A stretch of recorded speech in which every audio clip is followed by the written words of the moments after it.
आपने सुना, देवर्षि नारद जी को शनकादिक ऋषि गंगा जी के परम पावन पुलिन पर श्रीमद् भागवत जी की कथा का श्रवण करा रहे हैं। अब रही है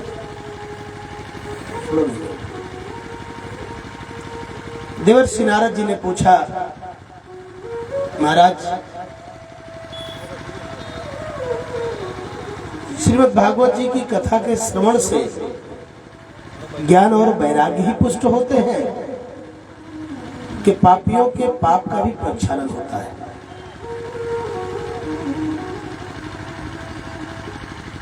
नहीं नारद जी, श्रीमद् भागवत जी की कथा के श्रवण से जघन्य पापी भी मुक्त हो जाते हैं। कैसे कैसे पापी मुक्त होते हैं महाराज? तो शनकादिक ऋषि कहते हैं, देवर्षि ए मानवाः पापकृतस्तु सर्वदा सदा दुराचाररता विमार्गगा क्रोधाग्निदग्धाः कुटिलाश्च कामिनाः सप्ताहयज्ञेन खलु पुनन्ति ते। हे देवर्षि, ये मानवाः पापकृतस्तु सर्वदा। भागवत जी की कथा सुनकर ऐसे भी लोग तर जाते हैं देवर्षि जो जन्म से मृत्यु पर्यंत केवल पाप ही करते हैं, जिन्होंने कभी एक भी बार अपने जीवन में पुण्य किया ही ना। ऐसे भी लोग सदा दुराचार रता विमार्गगा, और हमेशा हमेशा हरनिश दुराचार में ही रत रहते हो और वेद के विपरीत ही हमेशा जिनकी क्रिया रही हो, ऐसे लोग भी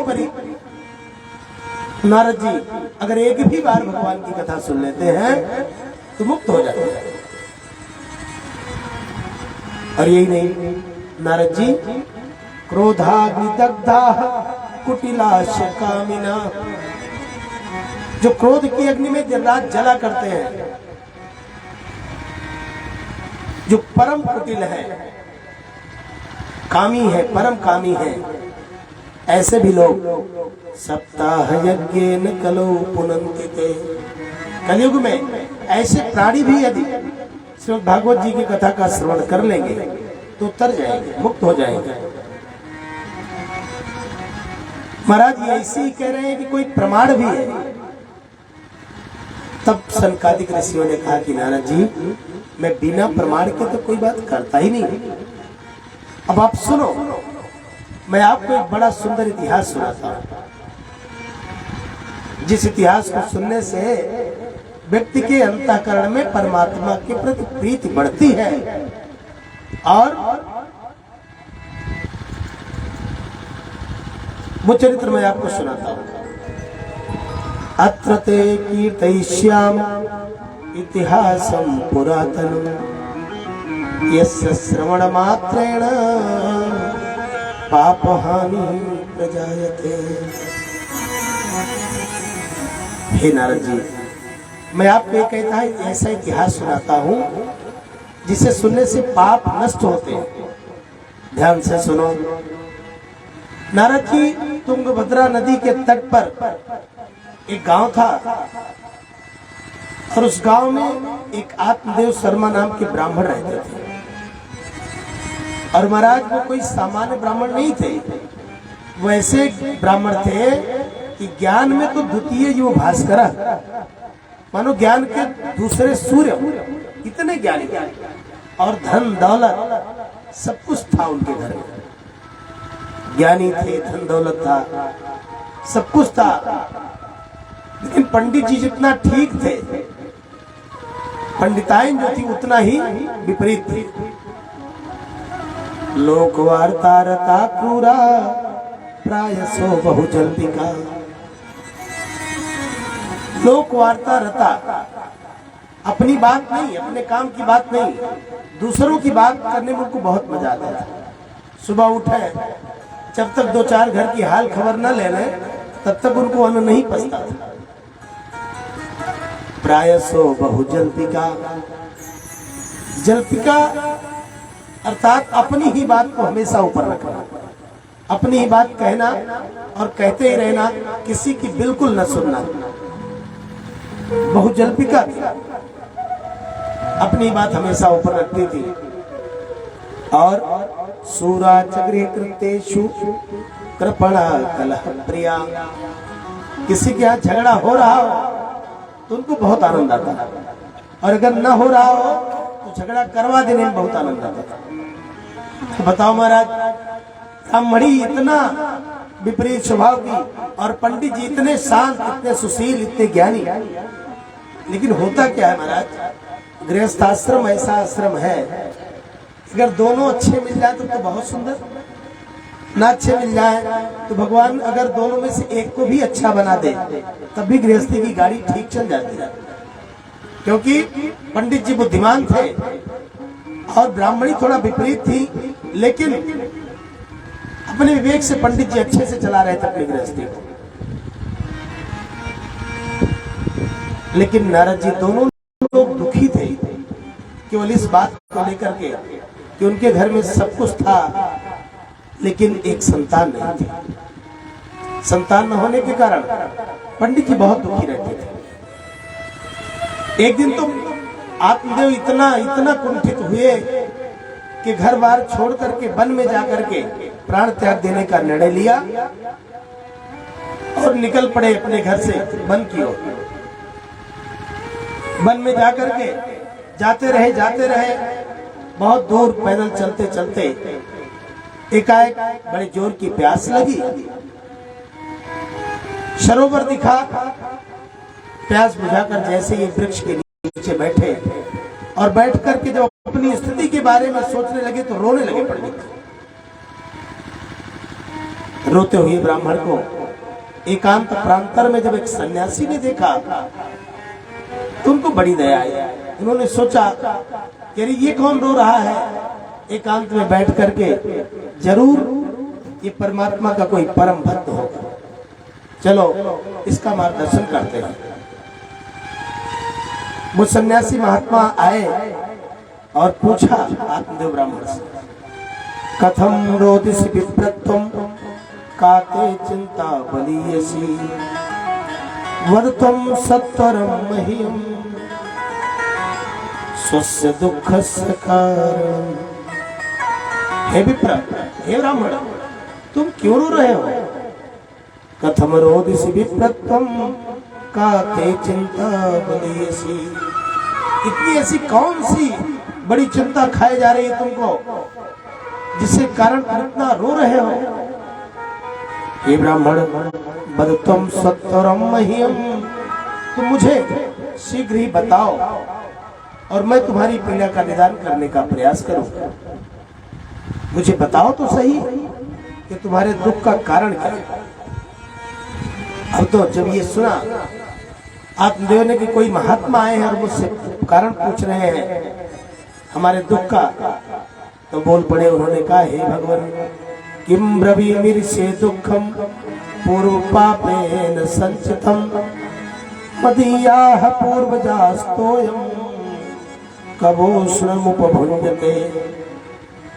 हे महात्मा, क्या बताऊं, मेरा दुख किसी से कहते नहीं बनता है। अरे महाराज, मैंने वृक्ष लगाए तो वृक्षों में कभी फल ही नहीं आया, वृक्ष सूख जाते हैं। मैंने गौ माता को घर पर रखा, गौ माता भी बांझ हो गई। मैं जब अपने पितरों को जल देता हूं तो मेरे पितर जलांजलि को स्वीकार करते हुए आह भरते हुए पान करते हैं जलांजलि का, क्योंकि वो सोचते हैं कि हे भगवान, मुझको तो पानी देने वाला है, ये पानी दे रहा है, लेकिन इसके बाद मुझे पानी देने वाला कौन है? ये सोच करके मेरे पितर पूर्वज आह भरते हुए मेरे द्वारा दी गई जलांजलि को स्वीकार करते हैं। महात्मा जी ने सोचा कि अरे, मैंने तो सोचा है सरकार के लिए रो रहा है, लेकिन ये तो संसार के लिए रो रहा है, तो भगवान के लिए नहीं, संतान के लिए रो रहा है। महात्मा जी को लगा कि मुझे इसका ज्ञान दूर करना चाहिए। उन्होंने समझाया, है ब्राह्मण, मुंचा ज्ञानम प्रजारूपम फलिष्ठा कर्मणो गति। हे ब्राह्मण, इस संतान के लिए तुम्हारा जो एक दुराग्रह है, ये तुम्हारे दुख का कारण है। अरे ब्राह्मण, ये तुम्हारा ज्ञान है, तुम ज्ञानी प्रतीत हो रहे हो, और इतना बड़े ज्ञानी होकर के भी तुम ये नहीं सोच पाते कि कर्म की गति बड़ी गहन होती है। जो भाग्य में लिखा है उससे अधिक किसी को कभी कुछ भी नहीं मिला, तो तुमको कैसे मिलेगा? आत्मदेव ने कहा, महाराज, क्या मेरे भाग्य में संतान लिखा ही नहीं है? तब उस महात्मा ने कहा, हे आत्मदेव, सप्त जन्मावधि तैव पुत्रम नैव च। हे ब्राह्मण, मैंने तेरे मस्तक की लकीरों को पढ़कर देख लिया है। तू एक जन्म की बात करता है ब्राह्मण, तुझे तो 7 जन्म तक संतान के योग नहीं बनते हैं। ये भगवान, जब ये बात सुनी आत्मदेव ने, तब तो महाराज महात्मा जी के चरणों पर सिर पटकने लगे और बोले कि मैं अपना प्राण दे दूंगा, क्योंकि हे महात्मा, अब तक तो मुझे लगता था कि चलो कोई बात नहीं, इस जन्म में भगवान ने नहीं दिया तो अगले जन्म में संतान हो जाएगी। लेकिन महाराज, आपने तो मेरे दुख को 7 गुना अधिक बढ़ा दिया।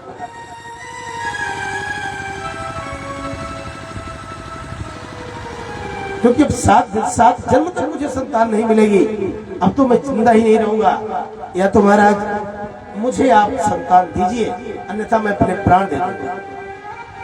महात्मा जी ने सोचा कि हम तो अच्छे खासे फंसे, अपने काम से भगवान का भजन करते हुए विचरण कर रहे थे, तो हमें लगता है कि बैठे बैठा ब्रह्म हत्या मेरे सिर पर सवार हो जाएगी, कि मेरे कारण ही मर जाए।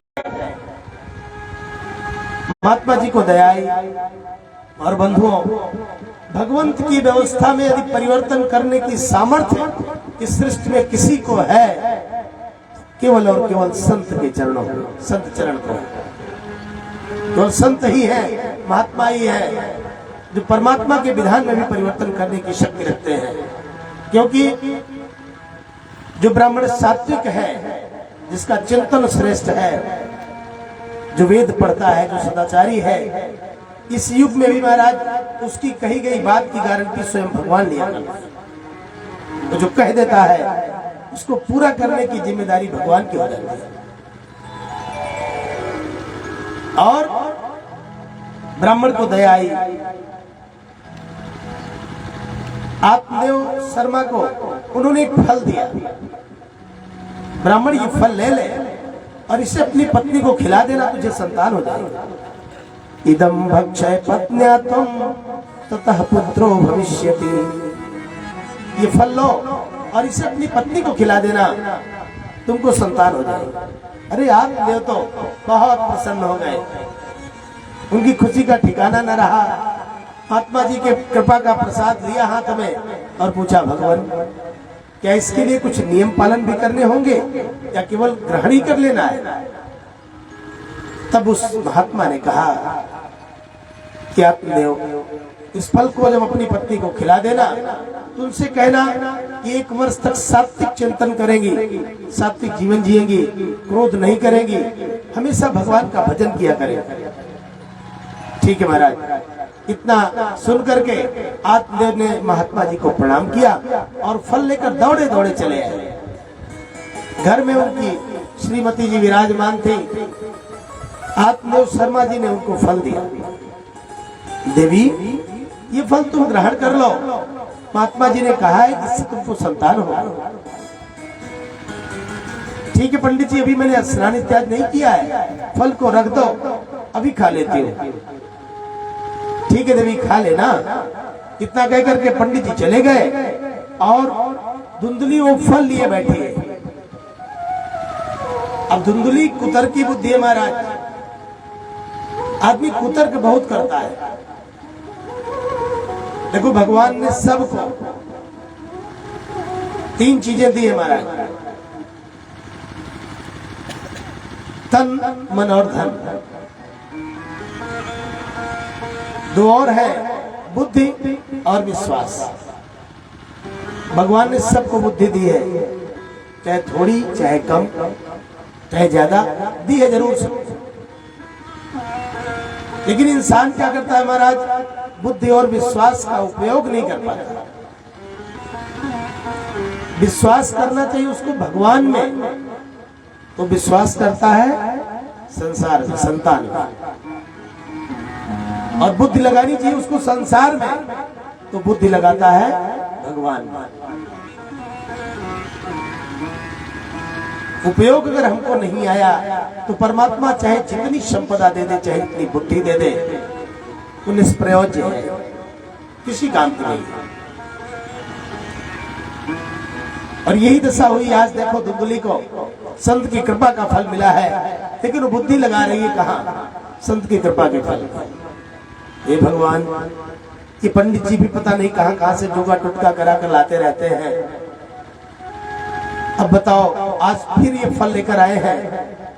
इतने में पड़ोस की सहेली आ गई धुंधली की, बोली बहन क्या बात है, तो बड़ी दुखी दिख रही है।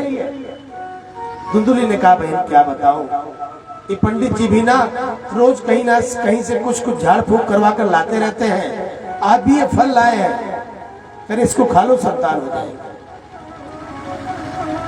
सहेली ने कहा बहन इतनी इसमें कौन सी बड़ी बात है, फल ही तो है, अरे खा लो, हो सकता है संत की बात सत्य हो ही जाए, तुम्हारा कल्याण हो जाएगा। तब तो धुंधली ने कहा बहन तू भी कैसी बात कर रही है, अरे इस फल को खाने से कितने नुकसान होगी जानती हो। अब देखो महाराज, आदमी कैसे कैसे अर्थ निकालता है, कैसे कैसे अर्थ का अनर्थ करता है। वो कह रही है कि बहन अगर मैं ये फल खा लूंगी, फल भक्षेण गर्भास्यात् गर्भेणो दरवृद्धिता, अगर मैं ये फल खा लूंगी और मान लो महात्मा जी की बात सत्य हो गई, मैं गर्भवती हो गई, तो गर्भवती होने से जब पेट में बच्चा होगा तो मेरा भोजन नहीं कम हो जाएगा, पेट बड़ा हो जाएगा। और फल भक्षेण गर्भास्यात् गर्भेणो दरवृद्धिता स्वल्प भक्षम ततो शक्ति, और जब मैं मेरा अन्न राशन कम हो जाएगा, भोजन कम करूंगी तो आसक्ति नहीं आ जाएगी, कमजोर नहीं हो जाऊंगी। और जब मैं असक्त हो जाऊंगी, कमजोर हो जाऊंगी, तो गृह कार्यम कथम भवेत्, घर के काम कैसे होंगे, घर का काम कौन करेगा। अरे बहन तू नहीं जानती क्या,